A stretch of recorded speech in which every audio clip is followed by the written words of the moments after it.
ओम। आज की योग यात्रा में हम प्राणायाम के पैकेज के ऊपर चर्चा करेंगे। ये वो पैकेज है जो पूरा व्यवस्थित है किस प्राणायाम के बाद में कौन सा प्राणायाम करना चाहिए। आज कोविड-19 के कारण पूरे संसार में एक सन्नाटा सा है। हम इस देवनगरी सिरोही का नज़ारा देख रहे हैं। ये वही देवनगरी है जो सदियों से अपनी शांति के लिए, अपनी आध्यात्मिक ऊर्जा के लिए दुनिया में जानी जाती है। वायरल इन्फेक्शन हम सब जानते हैं कि ये लंग्स को प्रभावित करता है, पहले गले को इफेक्ट करता है और उसके बाद फेफड़ों में। तो इसके लिए हमारे फेफड़े ठीक होने चाहिए। हमको इस मुद्रा का अभ्यास करना चाहिए। इसको प्राण मुद्रा भी कहते हैं। ये अंगूठा और ये दो उंगली, इनको जब मिलाते हैं तो ये प्राण मुद्रा बन जाती है। अनेक मुद्राएं हैं। ये ज्ञान मुद्रा है। मुद्रा भी एक विज्ञान है। जैसे योग शास्त्र है, मुद्रा भी योग का ही पार्ट है। वैसे तो ये 5 तत्वों से शरीर बना है हमारा, और 5 तत्व प्रतीक के रूप में इन अंगुलियों में है। ये विज्ञान है। हम इसमें बहुत गहरा नहीं उतरे। ये हमारा अग्नि तत्व है, ये वायु तत्व है, आकाश तत्व है, पृथ्वी तत्व है और जल तत्व है। इन सारे तत्वों का बैलेंस किस तरह से हो सकता है, ये मुद्रा विज्ञान इस बात को मैनेज करता है। अनेक मुद्राएं हैं। ये जैसे ज्ञान मुद्रा, जिसका प्रयोग साधक प्राणायाम के दौरान, ध्यान के दौरान करते हैं। ये अपान मुद्रा का अभ्यास हमारा विजातीय तत्वों को बाहर निकालने के लिए इसका उपयोग होता है। ये प्राण मुद्रा, आज इसकी आवश्यकता ज़्यादा है। इसकी आवश्यकता इसलिए है कि हमारा जो इम्यूनिटी सिस्टम को बढ़ाता है, यह शरीर में प्राण तत्व की वृद्धि करता है। तो हम इस मुद्रा को हम चलते फिरते भी कर सकते हैं, लेकिन ध्यान की अवस्था में बैठ के संध्या वंदन, एक ये अभी हम देखते हैं, हम प्रातः काल भी योग साधना करते हैं और सायंकाल भी कर सकते हैं। अभी सूर्य अस्तांचल को जा चुके हैं, संध्या होने में समय है, तो ये योग के लिए ये भी समय अच्छा है। हम इस मुद्रा के अभ्यास के साथ आज प्राणायाम करेंगे। भस्त्रिका प्राणायाम, पहला प्राणायाम, उसको हम वार्म अप कह सकते हैं। इसमें हम गहरी सांस लें। हम केवल 3 बार करेंगे।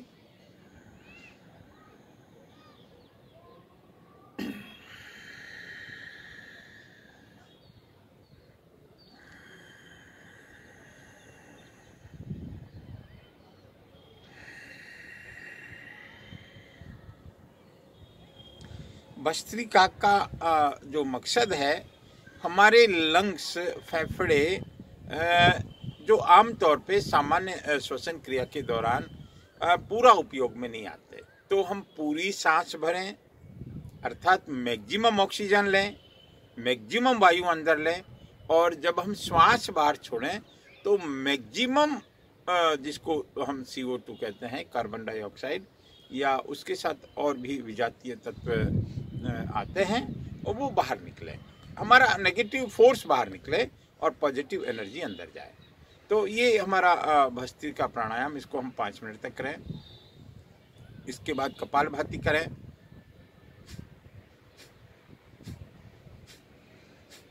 पेट में अंदर की तरफ एक स्ट्रोक लगेगा, झटका लगेगा, और मुस्कुराते हुए करें। इसको एकदम रिलैक्स मूड में करें, बिल्कुल एकदम जैसे चेहरे पे उसकी मुस्कान हो, नेचुरल मुस्कान हो। नेचुरल नहीं हो तो आर्टिफिशियल भी हो सकती है, आप वैसे ही मुस्कुरा सकते हैं। तो आप करें कपालभाति।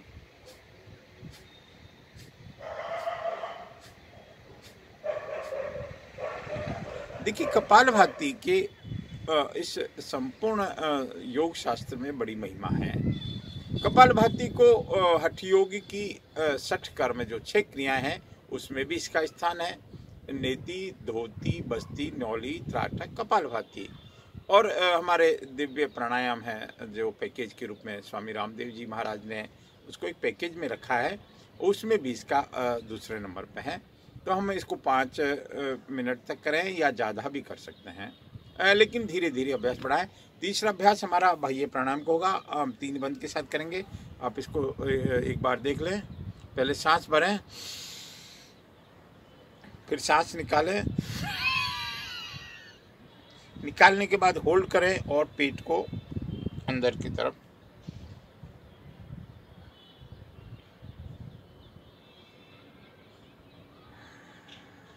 इसके मायने ये हैं कि आपकी एनर्जी का उधरगामी होती है ऊर्जा। आपने जो कपालभाति की, हम धीरे धीरे नीचे से ऊपर की यात्रा कर रहे हैं। इसके बाद हमारा उज्जाई प्राणायाम जो हमने कल के सत्र में बताया था, उसको भी 3 से 5 बार करते हैं। एक बार मैं करके बताता हूँ, ये पूरा पैकेज है।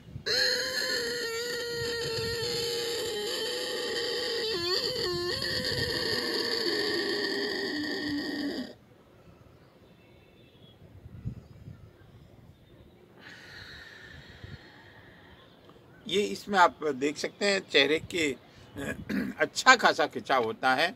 एक प्राणायाम हमको आजकल और करना चाहिए, गर्मियों के दिन है इसलिए शीतली और शीतकारी दोनों का अभ्यास मैं एक बार बताता हूँ। शीतली में हम दाढ़ को भींच के शीतकार की आवाज़ करते हैं। ये 2 ही प्राणायाम है जिसमें हम श्वास जिसको कहते हैं मुंह से लेते हैं। बाकी सभी प्राणायाम में श्वास नाक से ली जाती है। और शीतली प्राणायाम जीभ को चोंच बना के पक्षी की तरह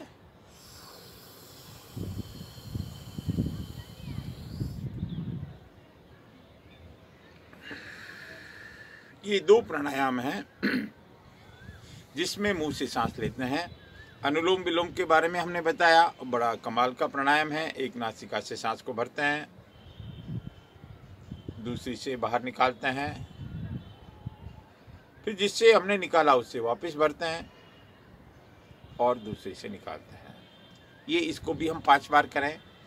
भ्रामरी का अभ्यास हमने बताया, इसको मैं एक बार और करके बताता हूँ।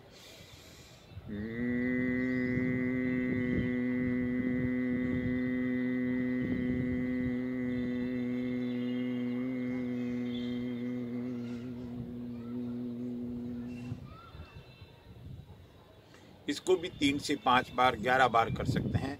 मानसिक शांति के लिए ये बहुत अच्छा है। और अंत में अभ्यास हमारा ओम उद्गीत का करें, ये भी 10 से 12 बार कर दें। मैं एक बार करता हूँ।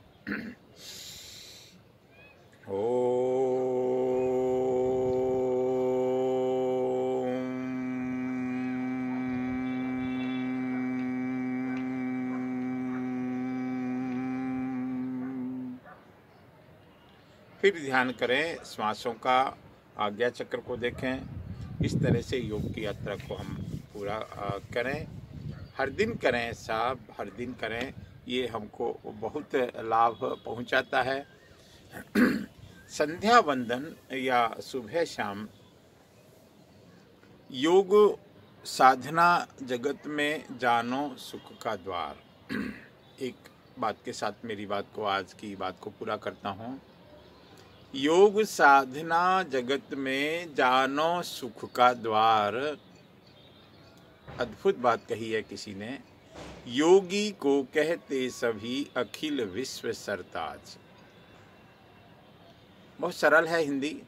सिर पर छाता योग का छतरी, सिर पर छाता योग का नहीं सताती धूप, भूप प्रजा के होते हैं योगी उनका भूप। योगी को संसार में नहीं सताते रोग, सरल व्यक्ति की औषधि करिए केवल योग। जीवन में सुख से रहे अंत परम गति होए, अमर नाम अपना करे सो योगी कहलाए। हम जरूर चिंतन करें इस योग का। इस जो सरल व्यक्ति की औषधि है, इसका हम अभ्यास करें। योग, हम जीवन में सुखी रहना है तो योग करें, निरोग रहना तो योग करें। ये जिसको कहते हैं कि जीरो बजट में जीना है तो योग करें। कोई बीमारी का खर्चा नहीं होगा और हर पल हर क्षण, देखिए मनुष्य जीवन के तो बहुत बड़े मकसद हैं। योग का ये जो बाह्य स्वरूप है ये तो अंदर जाने की एक भूमिका है। योगी ऋषि मुनि उस साधना में लीन रहते हैं। हम जिस पहाड़ी को पीछे देख रहे हैं ये सिरनवाकी वो पहाड़ी है जो साक्षात देव है। हम पीछे जिस महल को देख रहे हैं 550 साल पुराने महल को आज भी अपनी उपस्थिति दर्ज करा रहा है। पीछे 14 जैन मंदिर जिनके कारण सिरोही को अर्ध शत्रुंजय की उपमा मिली है। यहाँ के अनगिनत देवालय जिनसे सिरोही देवनगरी कहा है। हम सिरोही में आध्यात्मिक उन्नति कर सकते हैं। एक बात हम चलते चलते और ज़रूर करें, ये विडंबना है समय की। दशकों से एक फ्लो बन रहा था। सिरोही को अनेक लोग छोटा शहर या कस्बा या इसको और एक शब्द का भी प्रयोग, भाई ये तो बहुत ही छोटा नगर है। और महानगरों की जो होड़ मची थी, शायद कुदरत की कुछ लीला होगी, हम नहीं जानते, लेकिन इतना ज़रूर करें कि हम सिरोही को चमका सकते हैं। सिरोही के लोगों ने पूरे विश्व में अपनी धाक जमाई है। अब अगर लौटने की बारी आई है, हम देखते हैं अखबारों के माध्यम से, मीडिया के माध्यम से, क्योंकि सिरोही के ऊपर कृपा है महादेव की, देवाओं की कृपा है। आज नेगेटिव है पूरा का पूरा, कोविड-19 का कोई असर नहीं है। आगे भी आशा है, लेकिन हम यहाँ रहकर व्यापार भी बढ़ा सकते हैं। ये बात सुनने में आती है कई बार कि यहाँ व्यापार के कारण लोग बड़े शहरों में जाते हैं, लेकिन ये सोच बदल सकते हैं हम। जो व्यापार हम बड़े शहरों में करते हैं उसको सिरोही जैसे ज़िले भर में डेवलप कर सकते हैं। कृषि आधारित उद्योग धंधे डेवलप कर सकते हैं। यहाँ की विशाल विशाल विशाल भूमि पर हम वन खड़े कर सकते हैं। आप देखते रहें देवनगरी के देव दर्शन, सिरोही टेम्पल्स यूट्यूब चैनल को। नमस्कार, प्रणाम।